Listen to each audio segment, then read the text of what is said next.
lightweight, clamp-on, modular, motorized variable ND filters. This is the Tilta Mirage.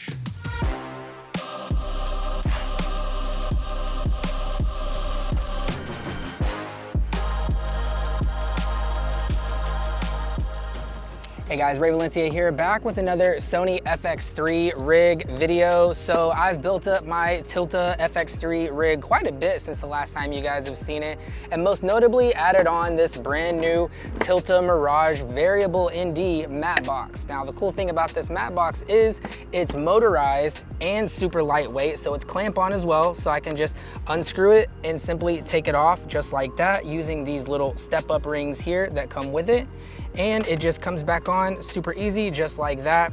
So the great thing about having such a lightweight matte box is you're able to use it on rigs like a single-handed gimbal like this Ronin S, and you're able to control the ND with just a control wheel just like this. So I have kit B here. They also have kit C, which comes with a brand new small lightweight motor and a new control wheel. But the good news is if you already own a Tilta Nueus Nano follow focus system like I do, then you can use your existing follow focus motor on the variable ND system here as well to control the system. So you don't have to invest in a new motor if you don't like, although this one is a little bit bigger, but if you already own one, hey, why not? So one of the greatest things about this is not only all those cool features, but the price. You can get into this system for only $119. That'll get you the matte box itself, the circular filter tray, and the step-up rings that you need to connect it to any of your photography lenses. And you can build up your kit from there, so you can add on extra parts. Like I have another circular filter tray added onto my kit here, so my matte box is a little bit bigger than it comes standard, and I'll show you that in just a bit. And I also have this dual circular filter tray, and this was an addition from Tilta's website as well. So there's all kinds of different accessories and parts that you can add onto this kit, or you can even break it down to be even more minimum. They even have a filter clamp where you can just clamp the filter onto the front of your lens and not have the matte box at all. Tilta did design a new filter system for this actual matte box, but the thing about it is it's not proprietary. So whenever I was searching for a small lightweight matte box like this, the options were between the two small matte boxes that Small Rig makes. Tilta also makes a mini matte box that doesn't quite have this filter system and everything, the modularity of this kit. And then there's the Polar Pro Base Camp, which is like $600, and all the filters for that are proprietary, which means you can only get the filters from Polar Pro to use. And that was actually the matte box that I was going to get until I saw this one come out. So although this is a new filter system for the Tilta Mirage, it actually makes a lot of sense because these circular filters are 95 millimeters in circumference, and they actually weigh 1/4 the amount of a traditional filter like this, which means they're also a lot less expensive as well. A lot of filters like this come in at like $300 or $400, and you can get a small circular filter like this between $50 to $60. So really nice value when it comes to the filters that you can get for this. So the system comes with a single circular filter tray, and you have the option of adding other parts on Tilta's website. Like here, I added on a dual circular filter tray. So this one holds a circular filter on both sides. So you can get whatever kind of parts you need for your system. If you need more than one circular filter, you can just add that on like this. And now I have the variable ND on here. I have an additional circular filter tray here, and then I have two circular filters I can add here. So that is 4 filters I can add here. And then if I want, I could also drop one of these on the front and just pull this little lever, and that's locked into place. So now I can use an additional filter on here as well. And on Tilta's website, they have filter tray protectors and another square filter tray if you want to add those on. So you can build it up or break it down as much as you prefer.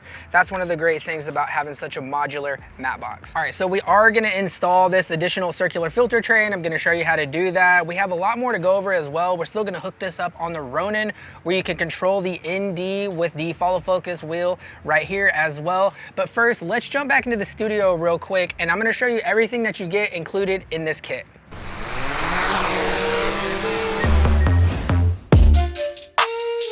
So I got the Tilta Mirage variable ND kit, so let's go over what you get in the kit.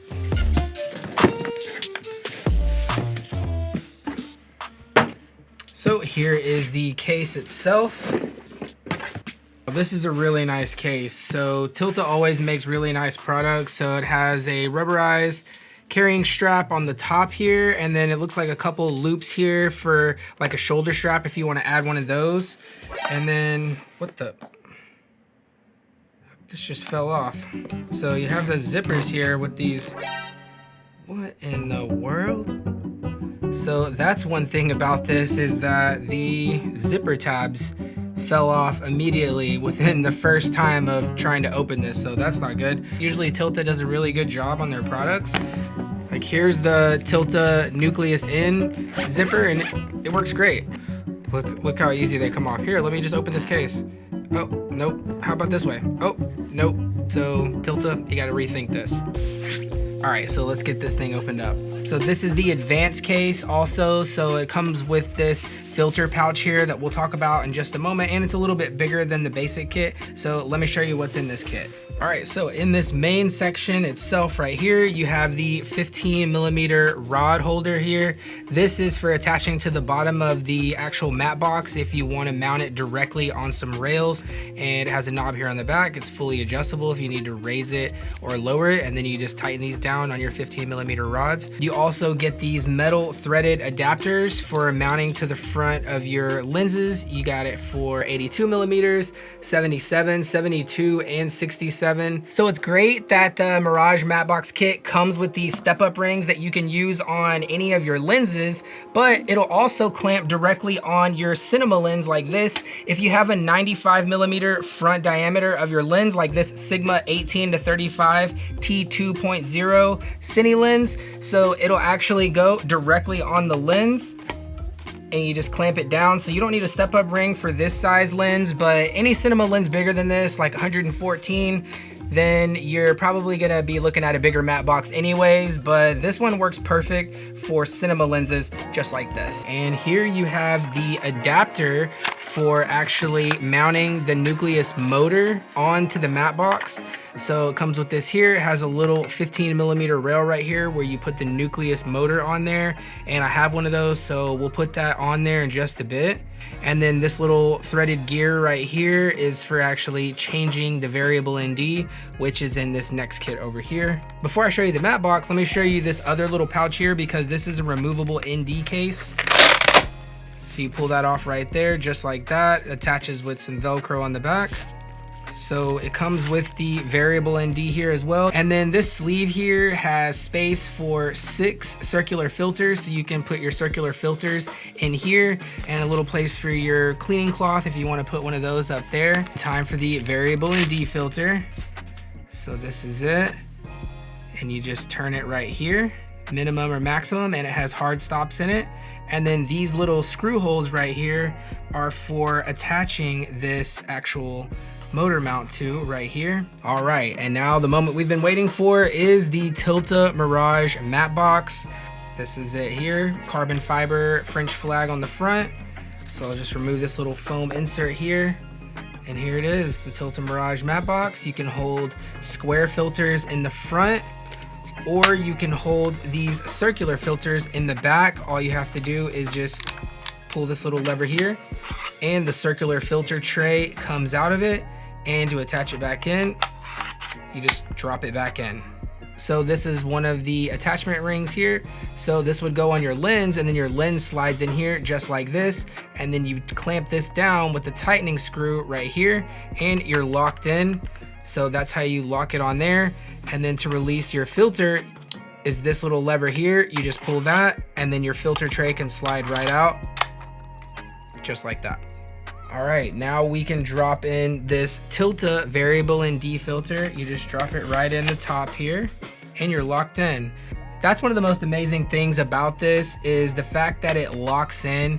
If you've ever used a traditional matte box, or you've ever seen somebody drop one out the bottom of one, then you'll know how great this is to hear this locking mechanism whenever your filter comes in. Take a listen to this. Oh, that's perfect. That lock sound right there. Unlock and filter in. Oh, that's a great click right there. That's a satisfying click. So that's everything that comes in the Tilta Mirage VND matte box kit, but I also have the NUCLEUS N motor that we're gonna be adding on to the variable ND, so we'll be able to pull that using this wheel here.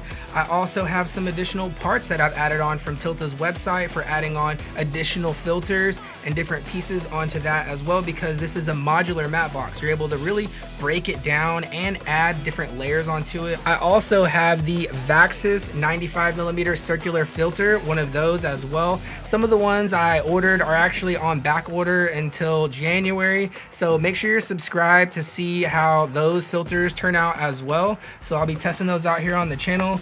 But all right, so we still have a lot to get into, so let's go.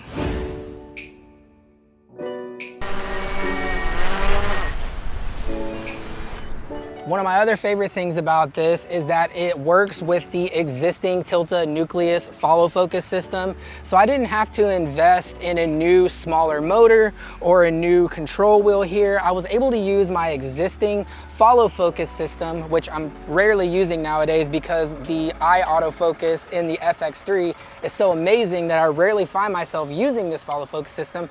But now I'm able to bring new life to it and a new purpose by this Mirage matte box. So that is a major plus for me.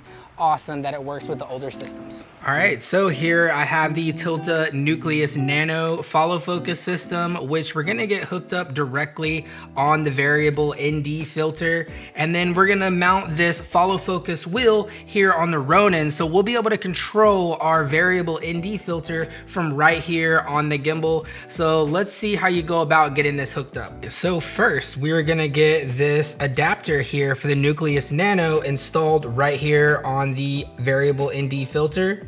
So the Nucleus Nano motor will actually get mounted right here on the adapter, and then it matches up with this little gear right here. So whenever it turns that gear, it turns the gear inside the filter as well. All right, so now I'm just gonna line up the screws on here and screw it in. All right, next I'll take the Tilta Nucleus Nano motor and just drop it on here into place on the gear right here and clamp it down. Next, we can install this 82mm adapter for the Sigma 24-70. Now we can install the matte box here on the lens. All right, so this is what the variable ND filter looks like with the Nucleus motor on it. So now we'll just take it and drop it right in the matte box like that.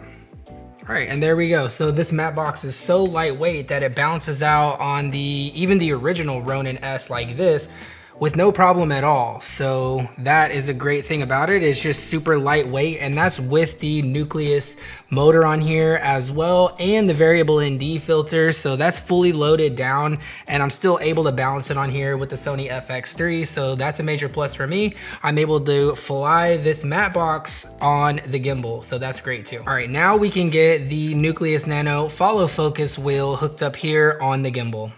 Slide this on.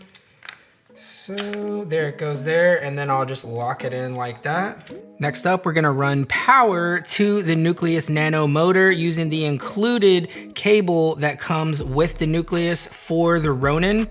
So here we go. So we just connect this here right into the Ronin, and then we'll run this micro USB up to the motor. And then you just drop the Nucleus motor right here on the matte box. Clamp it down. All right, now we're ready to power up the Ronin. Power on the focus wheel. There we go, so that is on now. All right, as soon as you connect the motor to power, it automatically starts working. So you can see I can darken or brighten my image with the hand wheel here, but you can also calibrate the hand wheel to hit the minimum and maximum points of your ND on the filter here, because there are hard stops on this ND. So whenever you get all the way to, let's say, the farthest point on the hand wheel here, it'll hit the farthest point on your ND this way. And then when you rotate this way, it'll hit your minimum or maximum point the other way. And you can reverse this in the menu here as well. And I actually have 3 other videos all about the Tilta Nueus Nano, how to use it on the Ronin, how to use it, you know, in a professional environment and everything about this. So this isn't a tutorial on the Nucleus Nano, but if you're interested in checking out my other videos on this system, I'll be sure to link to those in the description and also in the cards if you want to check those out. So there are 2 ways to calibrate the motor on here. For one, you can hold the calibrate button on the hand wheel unit here for 3 seconds and it'll hit your in and out points automatically on the motor. Alternatively, you can hold the down button here on the actual motor itself and it'll calibrate that way. So I'll just hold it 1, 2, 3 seconds and it will automatically just run through and hit the in point and out point, and it calibrates that quick. So now I can rotate the follow focus wheel here, and as soon as I hit this farthest point here, it is at its darkest point of the ND. And then when I go all the way to the other end, now it's at its minimum amount of NDs. So that's how you calibrate the follow focus wheel. So no matter what, you can repeat the same ND pool or whatever you need to do. So that's awesome as well. So now let's take this thing out and go shoot with it. All right, guys, so that's how easy it is to balance the Tilta Mirage matte box with the ND control right here on the gimbal, so you can adjust your exposure on the fly without ever having to touch the camera. Just a quick, simple little setup. So it balances out perfectly with my particular setup, the Sony FX3 on the Ronin S, although I have ordered the DJI RS2 just to get a little bit more clearance here and a little bit more strength in the motors, because I want to really layer this thing up and make it a little bit more front heavy. So I will be building this up in the future, so make sure you guys are subscribed so you can see all the future build outs. So the kit comes standard with the singular filter tray right here, which just goes in there like that. So once you take that out, you can also use your VND in here, and that takes up the filter tray. So what if you want to use another filter on here? Then your option is to add another tray onto it, which I have right here. So let me show you that. All right, so this is the 95mm stackable filter tray made for the Tilta Mirage. So what this does, it adds another layer here so you can add more filters on. Now I also have another addition here, and that is the dual circular filter tray. So this tray actually holds a circular filter on this side, and there's the release clamp for that. And it also holds another one on this side, and there's the release clamp for that. So you can add 2 filters in here and your variable ND filter. So that puts you at 3 filters on here right now.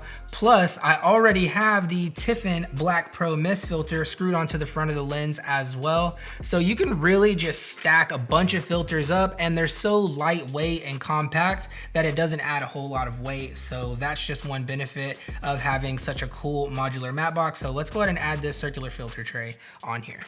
So you just push these little tabs back and you can pop off the actual clamp part here. There we go. And you just slide it out. There we go. Everything just pops into place. So there you go. Next, we take the circular filter tray here. So you just place it on here and pop it into place. Next, we put the lens clamp back on here, which is the back interface, and we just drop that on, and then we use the little locks here at the bottom to actually clamp this on to the other filter trays here. And now I can use my variable ND filter right here, and now I can use another filter here. So this is the orange streak filter from Vaxis. You just pull the tab back and drop it in and lock it into place. And there you go. All right, so everything isn't perfect. You know, there's gotta be some pros and cons to this system. So first, let's go over some of the cons. All right, so there is one negative thing that we have to talk about, and that is vignetting. So whenever you're using the matte box just regularly, you know, without this additional circular filter tray, you really have up until about maybe like 17, 18 millimeters, especially on this 16 to 35 G Master. Once you get to 16 millimeters, you see a little bit of vignette around the edges, and then you zoom into like 17, 18 millimeters, and it pretty much goes away. Also, I'm shooting on the Sony FX3, so whenever I bump into active stabilization, it crops in just a little bit anyway, so it gets rid of that already. But if you're using a prime lens, like one of these 85 millimeters with the step-up rings, you won't see any issues at all. So these work perfectly fine, but whenever you start getting into like 16 millimeters or something like that, you'll see some vignetting. And also, whenever you add on this additional circular filter tray, that is extending the length of the matte box. So you're basically making a little tunnel to shoot through, so that will cause you some more vignetting as well, especially on anything wider than, let's say, like 24 millimeters. But whenever you add on this extra layer here, you get quite a bit of vignetting. But if you start shooting on some of those wider focal lengths and you actually see the vignette of the matte box in the shot, you'll see this weird wobble effect like this, where the actual IBIS is trying to counteract with that matte box on the front of the lens. So you have to zoom in all the way to 24 millimeters and tighter to get rid of that vignette. So that's something to consider as well. Maybe a con for you. So it depends on how you rig this thing out, what lenses you're using, what camera you're using. All depends on what kind of results you get, but it is something that you definitely should note. So one of the cons being that, yes, it is a new filter system. It does have these new circular 95 millimeter filters, although it's not proprietary like some of the other systems out there like Polar Pro. You have to buy Polar Pro filters for that system. So with this system, they've reached out to other companies like Vaxis and Nisi to make the filters for this system. So that is a pro, and it's a con when you think about it. Yes, it's a new filter system, but no, you don't only have to get it from Tilta, you can also get it from other manufacturers as well. So that is a pro and a con in one. So another pro to this system is that you're able to build it up or break it down as minimal as you like it. If you just want to screw the filter onto the front of your lens, you can go that route if you get the extra clamp, of course. Or you can build it up like I have here and add additional layers to it and really build it up for whatever needs you have. So that is a major pro, is that it's super modular. And not only that, but it also functions with the older Tilta Nueus motor. You don't have to invest in the new, smaller motor system if you already have one of these systems. If you're using a nucleus motor like me, there's a couple different ways you can power it. So you can run your power directly from the gimbal, just like this Ronin S power cable here. So if you're shooting on a big handheld rig, obviously you probably want to power everything through a V-mount battery here. So I have a cable going from P-tap going up to the nucleus motor here, and I could power my whole rig through this if I wanted to, because I have a hub here with plenty of ports on it. Also, what if I wanted to go even more lightweight than this? Let me show you. I could easily just unscrew from here and slip the whole rig right off. So that's another option there. And now I'm completely free from this rig. Obviously it's still super heavy with this lens on here. Or you can power the nucleus motor through an NPF battery that has a USB port on it like this. So I would just plug this directly into the motor, and then this battery would go right on my monitor just like that. So Tilta also designed some side focus handles that actually have the focus wheel built into it, and they have a battery built in too that you can power it from. So that would be much smaller than what I have going on here, and I may invest in one of those handles at some point, but it's kind of like this idea here. This is actually made by Tilta as well. So this one holds two 18650 batteries in it. So they just go in there just like that. And it has an 8-volt DC on the top, and it has a 5-volt output as well for USB. So that's another option that you could do, is get something like this, and then you could just screw that right onto your handle, or you know, somewhere on your rig as well. So there's all different kinds of ways to get power to it. So it really depends on what you have, you know, in your personal gear. You know, you could have a USB bank, or you might have one of those side focus handles, or an NPF battery, or a gold mount or V-mount battery, or whatever you have. So there's all different kinds of ways to get power to it. Or you can just go out and buy the new motor from Tilta that is battery powered, so that's up to you. So when it comes to small, lightweight matte boxes like this, there's really nothing quite in the same class as this Tilta Mirage matte box, being that it's so lightweight. You can use it on the gimbal, you can use it on a drone, you can break it down to be as minimal as you like, or build it up and add more layers of filtration onto it like I have here. So that's awesome as well, and I highly do recommend it. But if you're interested in picking up anything that you see in this video or checking it out, I'll leave links to everything down in the description below. So be sure to hit that like button if this video helped you out, and leave me a comment if you have any questions at all. Shoot for the stars, and I'll see you very soon in the next video.